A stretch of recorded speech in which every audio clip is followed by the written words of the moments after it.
राजा 4 अध्याय 1 से लेकर के 4 पद तक।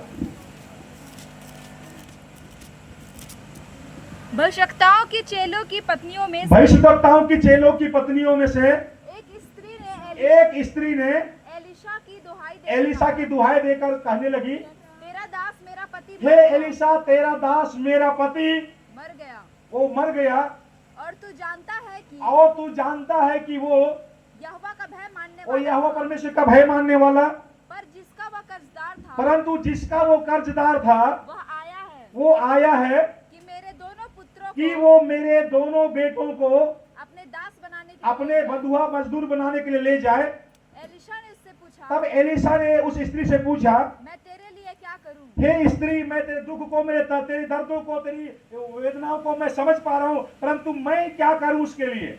मुझे बता कि तेरे घर में क्या है। हाँ, तेरे घर में क्या है मुझे बता। उसने कहा, तब उस स्त्री ने कहा, तेरी दासी के घर में एक हांडी थी हाँ, तेरे दासी के घर में एक हंडी में थोड़ा तेल है और कुछ नहीं। और उस तेल को छोड़ करके और कुछ नहीं।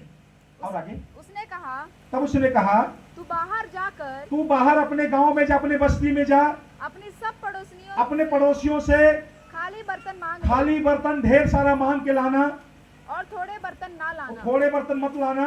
फिर तू अपने बेटों समेत तू अपने दोनों बेटों समेत अपने घर में जा अपने घर में जा और द्वार बंद करके और द्वार बंद कर उन सब बर्तनों में से तेल उंडेल और सब बर्तनों में तेल उंडेलते जाना और जो भर जाए और जो भर जाए उन्हें अलग उसे रखना। अलग रखना।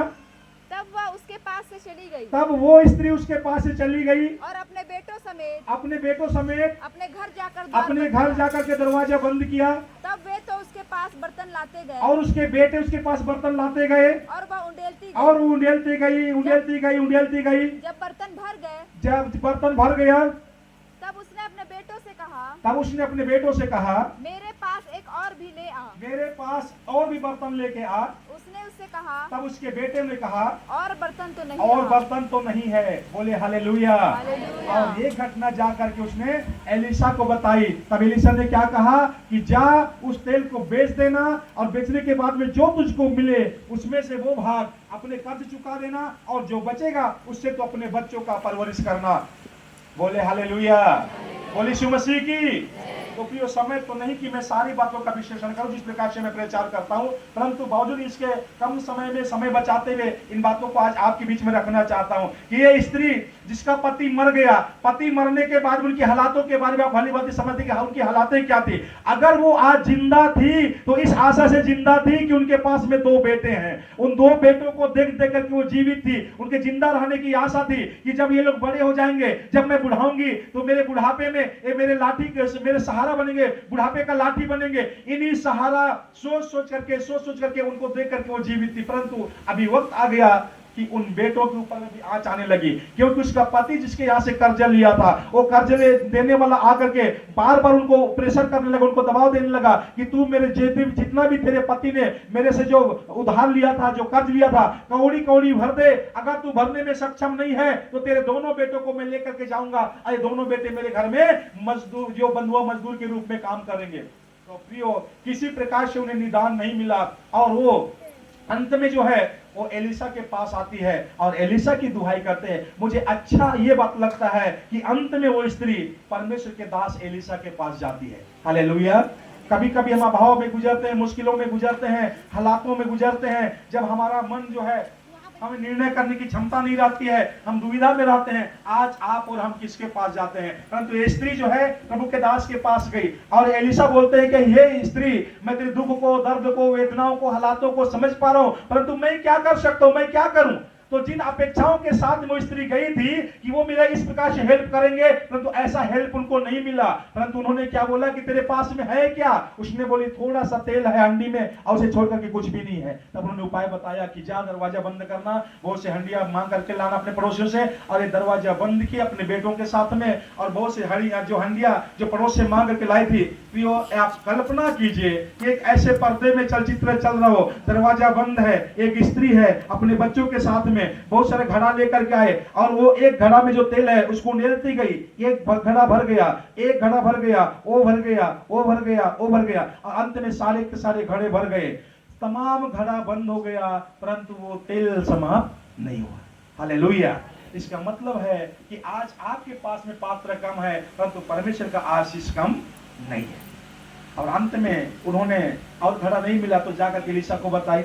एलीशा बोलता है कि जा इसको बेच दे और जो बचेगा उसमें जो कर्जा भर देना और बचेगा उससे तो अपने बच्चों का परवरिश करना। तो प्रियो, आज इस घटना के माध्यम से एक बात आपके बीच में रखना चाहता हूँ। ये स्त्री पहले भी उस घड़े को जाकर के कई बार देख चुकी थी, लेकिन उसे लगा कि इस घड़े से अब कुछ नहीं होने वाला, इस घड़े का तेल से कुछ होने वाला नहीं है। यानी कि जब हम अभाव में गुजरते हैं, मुश्किलों में गुजरते हैं, तो जहां कहीं भी थोड़ा मोड़ा बचा कुचा रहता है उसको भी हम जाकर के देखते हैं। शायद कई बार हम लोग पर्स को टटोलते हैं, कई बार हम बैंक बैलेंस को देखते हैं, कई बार तिजोरियों को देखते हैं, शायद कहीं पर कुछ ना कुछ बचा हुआ होगा। तो ऐसा इस स्त्री ने पूरे घर में छान मारी, कहीं ना कहीं यदि कुछ होगा जिससे अगर मेरा ये कर्ज जा सकता है, मेरी हालातें सुधर सकती है। ऐसा कुछ नहीं हुआ। बार बार घड़े में जाकर के झांकी, देखी, लेकिन उसको नहीं लगा कि इस घड़े का तेल से मेरा कर्जा चुकेगा, ये घड़े के तेल से मेरे बच्चों का परवरिश होगा, ये घड़े के तेल से मेरी समस्या का निदान मिलेगा।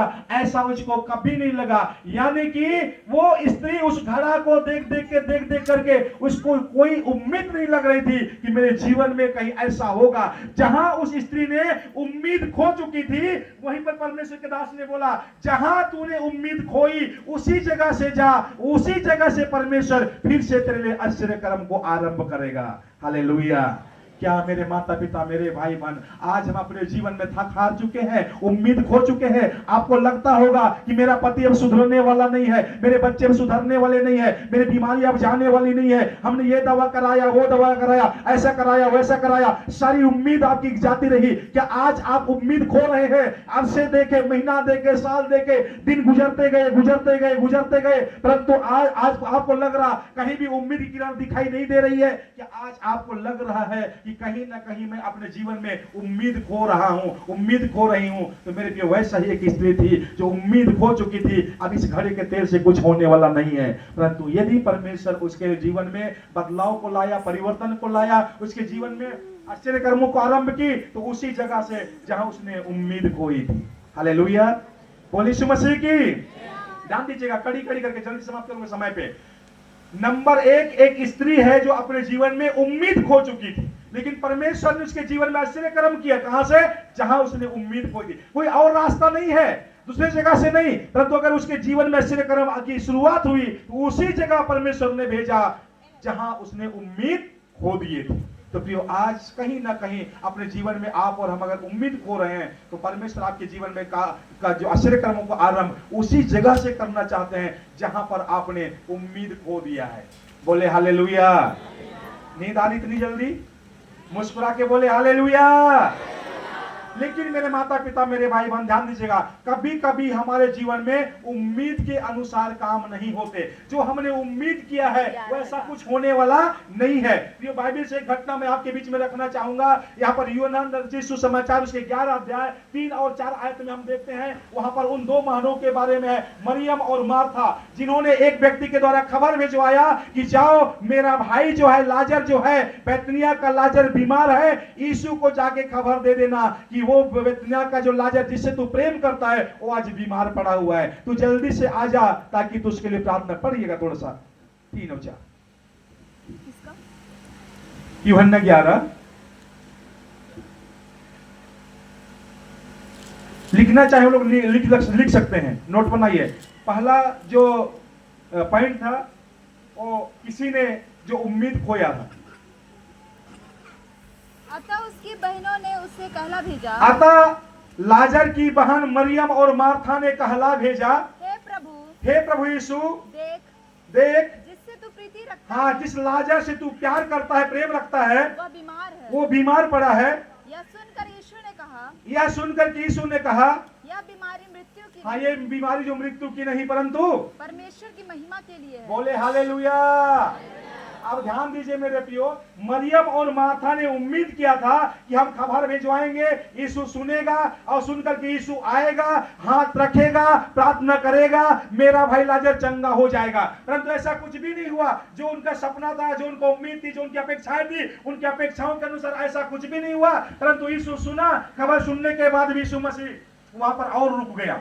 और रुकते रुकते और रुक गया, और यहाँ पर लाजर का बीमारी बढ़ गई, लाजर मर गया। मरने के बाद में 4 दिन और भी गुजर चुके, लाजर को दफना भी दिया गया, और यहाँ तक कि लाजर के अब उसी लोथ में से अब बदबू भी आने लगी, ऐसा कंडीशन आया। और उसको दफनाने के 4थे दिन बाद में यीशु मसीह उस नगर में आते हैं, और मरियम मिलने के लिए आती। मरियम बोलती है कि हे प्रभु, अगर तू यहाँ पे होता तो मेरा भाई नहीं मरता। मेरे प्रियो, तब यीशु मसीह ने 38 पद में एक सवाल किए, तो उस पर मैं थोड़ा सा फोकस करना चाहता हूं। यहाँ पर यीशु मसीह तब मरियम से सवाल करते हैं 38 पद में कि तुमने उसे कहां रखा है? किसको? मरे हुए लाजर को। हालेलुया, बोल यीशु मसीह की। तो प्रियो, कहने का अर्थ है कि यहाँ पर यीशु मसीह ये सवाल करते हैं कि तुमने मरे हुए लाजर को कहां रखा। इसका मतलब यीशु मसीह वो जगह को जानना चाहता है कि मार्था और मरियम, आपने अपने जीवन में विश्वास को कहां खोया। यदि आप विश्वास करते यीशु मसीह पुनरुत्थान और जीवन है, यदि तुम मर भी जाओगे तो फिर से जीवित हो जाओगे, अगर इस बात पर तुम्हें विश्वास होता तो तुम उसे दफनाते नहीं, परंतु तुमने उसे दफना दिया। इसका मतलब कहीं ना कहीं जीवन में तुमने विश्वास को खो दिया। उस स्थान को बता कहां पर तुमने विश्वास को खोया है। उसने उसे लेकर के गई, ये प्रभु अब तक उसमें बदबू आता होगा, बावजूद इसकी यीशु मसीह ने बोला मुझे लेकर के चलो। बोला पत्थर को हटाओ, पत्थर को हटाया गया। उसके बाद में यीशु मसीह बोला कि हे लाजर निकाला। हालेलुया, यीशु मसीह को यह कहना पड़ा कि लाजर तू निकाला। अगर यीशु मसीह बोलता कि मुर्दे निकालो, तो वहां पर जितने मुर्दे थे सारे के सारे मुर्दे निकल आते। यीशु मसीह की वाणी में वो सामर्थ थी, परंतु यीशु को यह कहना पड़ा कि लाजर तू निकल आ। और लाजर जो कफन से बंधा पड़ा था, वो बंधा हुआ लाजर वो कब्र के अंदर में से निकल आया। मेरे फिर उसके बाद में बोला कि इसका कफन खोल दो, इसका हाथ पांव खोल दो और इसे जाने दो। मेरे माता पिता, मेरे भाई बहन, थोड़ा सा ध्यान दीजिएगा। अगर मान लीजिए उसी दिन यीशु मसीह खबर पाया मरियम का, और उसी दिन आ जाता और लाजर पर हाथ लेकर के दुआ करता और लाजर चंगा हो जाता, तो इतनी बड़ी महिमा का काम नहीं होता। जो महिमा का काम आज चर्चा जो होता है कि लाजर मर गया, मरने के बाद में दफना दिया गया, 4थे दिन बाद में उसको मुर्दों में से जिला गया, ये आज ज्यादा महिमा की बात हो रही। हालेलुया, बोल यीशु मसीह की। मेरी बात बराबर समझ में आ रहा था ना? हालेलुया, समझिए प्रियो, कभी कभी हम लोग अपने जीवन में, हमारे जीवन में उम्मीद के अनुसार काम नहीं होता है। इसका मतलब है कि परमेश्वर आपके जीवन में आपकी उम्मीद से भी बढ़ करके काम करना चाहता है। हालेलुया, बोल यीशु मसीह की। कभी मान लीजिए कुछ काम आप करना चाहते हो, परंतु उस काम में लेट से लेट होने लग रहा है, तो आप समझिएगा कि कोई बाधा नहीं, कोई रुकावट नहीं, परंतु आपने जो सोच, आपने जो इंस्ट्रूमेंट बना के रखा है, उससे बढ़ करके परमेश्वर आपके जीवन में बड़ा काम करना चाहता है। हालेलुया।